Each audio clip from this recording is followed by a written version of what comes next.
আজিৰ ভিডিঅ'টোত মই আপোনালোকক ভাৰত চৰকাৰৰ এনে এখন আঁচনিৰ বিষয়ে জনাবলৈ লৈছোঁ য'ত আপোনালোকে বছৰি মাত্ৰ 20 টকা জমা কৰি 2 লাখ টকালৈকে আৰ্থিক সাহায্য লাভ কৰিব পাৰিব। নমস্কাৰ, মই mayurshree। আপোনালোক সকলোকে mayuri infotechৰ আন এটা ভিডিঅ'লৈ স্বাগতম জনাইছোঁ।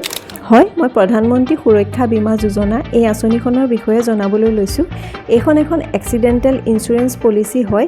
ইয়াতে যদি আপোনালোকে বীমা কৰে তেতিয়া বছৰি মাত্ৰ 20 টকাকৈ যদি জমা কৰে 2 লাখ টকালৈকে আৰ্থিক সাহায্য লাভ কৰিব পাৰে।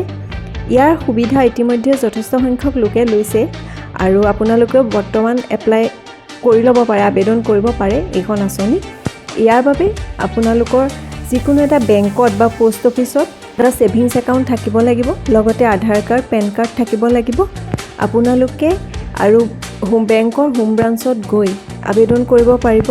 লগতে www.janasuraksha.govt.in এই ৱেবছাইটৰ পৰা ফৰ্ম ডাউনলোড কৰিও আপোনালোকে বেংকত গৈ জমা দিব পাৰে আৰু মই ডেছক্ৰিপশ্যনত লিংক দি দিছোঁ ফৰ্মৰ, তাৰ পৰা আপোনালোকে ফৰ্মখন ডাউনলোড কৰি ল'ব পাৰিব। ইয়াৰ বাবে বয়স হৈছে 18ৰ পৰা 70 বছৰ।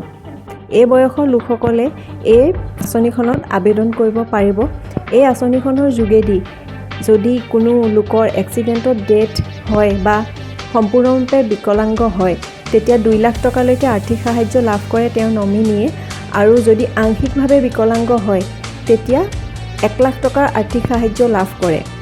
আৰু ইয়াৰ আবেদনৰ সময়সীমা হৈছে প্ৰতি বছৰে জুন মাহৰ 1 তাৰিখৰ পৰা 31 মে'ৰ ভিতৰত, আৰু প্ৰতি বছৰে এইখন আঁচনিখন ৰিনিউ হৈ থাকে, আপোনালোকে কৰিব পাৰে।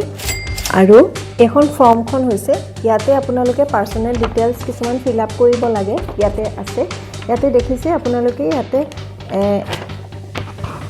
একাউণ্ট হোল্ডাৰৰ নামটো দিব লাগিব, বেংক পোষ্ট অফিচৰ একাউণ্ট নাম্বাৰ দিব লাগিব, পেন কাৰ্ড নাম্বাৰ দিব লাগিব, ডেট অফ বাৰ্থ দিব লাগিব, আৰু নমিনীৰ নাম আৰু এড্ৰেছ দিব লাগিব, নমিনীৰ মোবাইল নাম্বাৰ দিব লাগিব, যদি ইমেইল আইডি আছে নমিনীৰ সেইটো দিব লাগিব, ফাদাৰ হাজবেণ্ড নেম যি দিয়ে আপোনালোকে দিব পাৰিব, IFSC কোডটো দিব লাগিব বেংক ব্ৰাঞ্চৰ, আধাৰ নাম্বাৰটো দিব লাগিব, ইমেইল আইডি দিব লাগিব যদি আছে, আৰু নমিনীৰ ডেট অফ বাৰ্থ দিব লাগিব। লগতে নমিনীৰ লগত আপোনাৰ ৰিলেশ্যনশ্বিপ কি হয় সেইটো ফিল আপ কৰি দিব লাগিব। এইখিনি কৰি আপোনালোকে আঁচনিখনৰ সুবিধা ল'ব পাৰে। কেতিয়াবা বিপদত আপোনালোকৰ সহায় হ'ব। যদি ভিডিঅ'টো চাই ভাল পাইছে লাইক কৰিব, আৰু কিবা জানিব বিচাৰিলে এনেকুৱা ধৰণৰ ইনফৰমেশ্যন কিবা জানিব বিচাৰিলে কমেণ্ট কৰিব। লগতে ভিডিঅ'টো শ্বেয়াৰ কৰিব বুলি আশা কৰিলোঁ, কাৰণ ভিডিঅ'টো শ্বেয়াৰ কৰিলে কোনো লোকৰ সহায় হ'ব পাৰে, তেওঁলোকে আঁচনিৰ সুবিধা গ্ৰহণ কৰিব পাৰে। গতিকে ভিডিঅ'টো শ্বেয়াৰ কৰিব আৰু চেনেলটো ছাবস্ক্ৰাইব কৰিব।